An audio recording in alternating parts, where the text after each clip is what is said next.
Joining us now to discuss, Blaine Holt is former U.S. Deputy Military Representative to NATO, and Peter Doran is a senior fellow at the Foundation for Defense of Democracies. Good morning, gentlemen. Thanks for joining us. So, General Holt, I'll start with you. Just as expected, 56-year-old Mojtaba Khamenei has been named the Islamic Republic of Iran's new supreme leader, succeeding his father over the weekend. Now, I want to point this out. This is what the founder of the 1979 revolution, Ayatollah Khomeini, had to say about hereditary succession. He said, quote, "Islam proclaims monarchy and hereditary succession wrong and invalid." So what do you make of the new leadership in Iran? Is this to be expected? And how soon will Israeli forces be able to take out this individual along with American forces? Well, they've partially taken him out. He's injured, is my understanding, and he won't be seen in public. And then, wow, an Islamic State not sticking to its principles and its philosophy. That's unusual. Here's the biggest thing. His Rolodex and his wealth is what puts him in charge and the line of succession. And that's what we have to expose now completely. While he's in his fleeting 15 minutes of fame as the leader of Iran, because we cannot leave this regime intact, there is no way we're going to create a revenge state for generations of Americans. He's got some interesting relationships, Krisha. He's got over $138 million of British luxury real estate holdings in London. Wait a minute. Didn't Keir Starmer try to deny us the use of Diego Garcia? Didn't Lloyd's of London try to countermand and run oil prices soaring by financially closing the Straits of Hormuz, where they're still battling back and forth with the United States? So when is Keir Starmer, like the Russia-Ukraine war, going to shut this guy's assets down and start to examine Iranian relationships in the UK? Or are they so far gone that the special relationship is gone, and should our focus now strategically shift up north while we wage this extremely successful air campaign?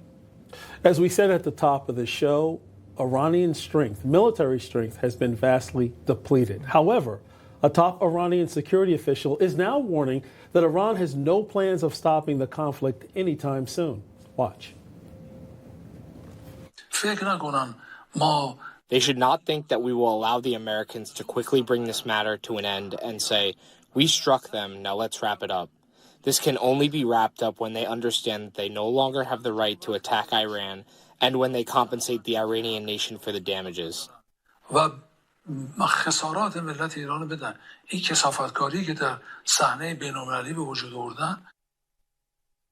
know, Peter, I guess he didn't get the memo, because we're going way beyond depleting Iran's military strength. We want regime change. So what does this signal about what's next in terms of the timeline of this war?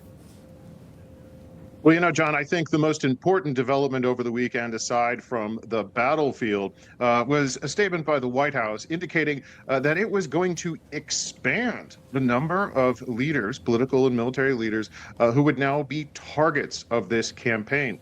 That's important because it shows the White House is clearly committed to eliminating the infrastructure of terror at the top. That infrastructure includes leading IRGC members, even perhaps some very despicable political figures who have brutalized their own people. So talk is cheap at this point if you're on the Iranian side of this conflict. And the United States continues just to pound away at this brutal regime. And that's what we want to see if we're going to give the Iranian people the time and space that they need to change their government and seize their own future, John.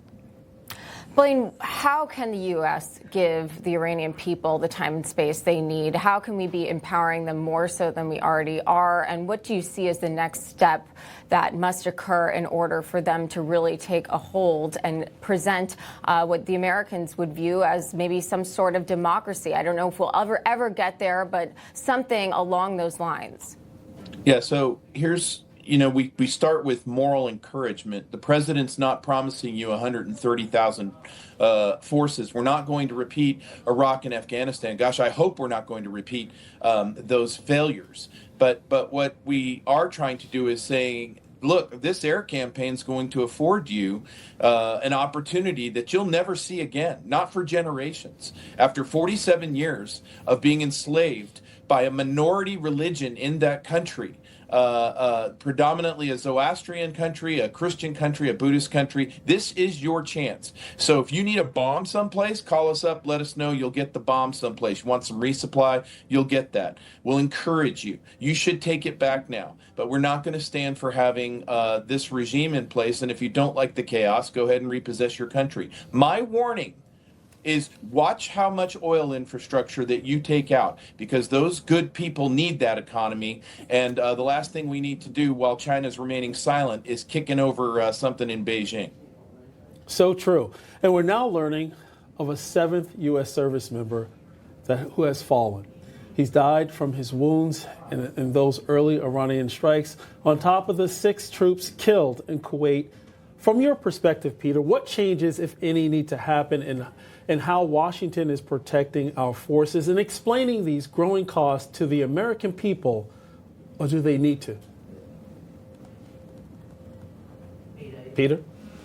Oh, sure, John. Well, look at the difference between this administration and the Biden administration. Remember when Joe Biden was checking his watch, bored at the dignified return of the remains of our heroes who had died overseas? Now look at how the administration, President Trump went and visited with the families of our fallen servicemen and women. And we are seeing a clear compare and contrast here. More important than that, though, let us also remember that so far our casualties, while terrible, every loss of life is sad, our casualties have been extremely limited. And frankly, Iran's drone and missile strikes on its Gulf neighbors in Israel haven't hit as hard as I believe the Iranian regime has wanted. That's an encouraging sign, despite the tragic loss of life we've seen so far. And I also want to mention a New York NYPD police officer by the name of Sorfly Davies also passed away this weekend. He was a police officer in the 7-9 precinct in Brooklyn and also a major in the National Guard. Yeah, and another major contrast, if we're looking at the Biden administration, is we had high oil prices and we were enriching Iran. So now the United States, yes, of course, we have high oil prices, but we are doing this for a long-term goal, Blaine. I'm curious to get your perspective here, because we heard from Secretary Chris Wright, and he's saying, yes, oil prices will be high for some time. What do you make of that? Well, we're going to have to bust up this monopoly that's been plaguing us for years called Lloyd's of London, which decides who winners and losers are on the world stage. That's one thing. The other thing is the president's got a much bigger prize out there as far as the Middle East is concerned, and it's good for the entire world. It's called the Abraham Accords. And so a free Iran coming into the world community and being embraced, Gulf states that are all cooperating together, all with Israel, and then Lebanon losing its Hezbollah plague and curse, those things are wonderful for the world, and there's just no telling about how much prosperity we'll see on the other side of that. Yeah. Thank you so much, Blaine and Peter. As always, we appreciate your commentary. Thank you. Thank you.